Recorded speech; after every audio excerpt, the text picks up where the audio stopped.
ভেঙে দাও, গুড়িয়ে দাও। সেই ইমানের জোরে আমরা জিতবো ইনশাআল্লাহ, ঠিক না? আমি গিয়েছিলাম 7 বছর আগে, লাইনগুলো মেলাবেন, ঘটনাগুলি ঘটার পর দেখে দেখে আমি লিখি নাই।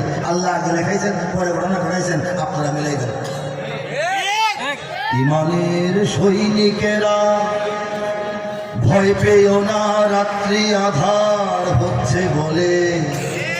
গিয়েছিলাম, মনে আছে আপনাদের?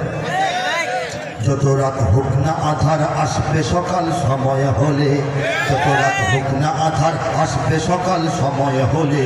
এ স্বাধীন জন্মভূমির রক্ষীরা সব প্রস্তুতি নাও দিন বদলে, এ স্বাধীন জন্মভূমির রক্ষীরা সব প্রস্তুতি নাও দিন বদলে। এ লড়াই লড়তে হবে শক্তি সাহস বুদ্ধি বলে, এ লড়াই লড়তে হবে শক্তি সাহস বুদ্ধি বলে। শক্তি সাহস বুদ্ধি বল দিয়ে লড়াইটা যখন লড়েছে আমাদের ছেলেরা, তখন সাফল্য এসেছে। গিয়েছিলাম, মনে করে দেখেন, জালিমের থামবে জুলুম আর কটা দিন ধৈর্য ধরো। ছোট হার নাও সে, আজ সামনে বিজয় আসবে বড়। কত আর রাজপথে লাশ পড়বে, এবার লড়াই করো। কত আর রাজপথে লাশ পড়বে, এবার লড়াই করো। এ সময় পাল্টে যাবে, উল্টো বাতাস বইবে ঝড়ো।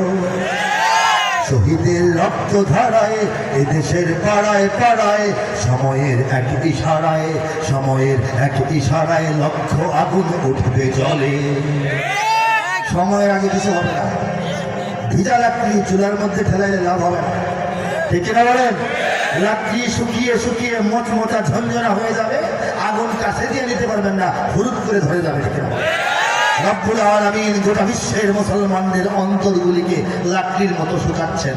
আমরা নিষ্পীড়িত, নিগৃহীত, অত্যাচারিত, হতাশ হতে হতে একদম লাকড়ির মতো শুকিয়ে যাচ্ছে আমাদের হৃদয়গুলি।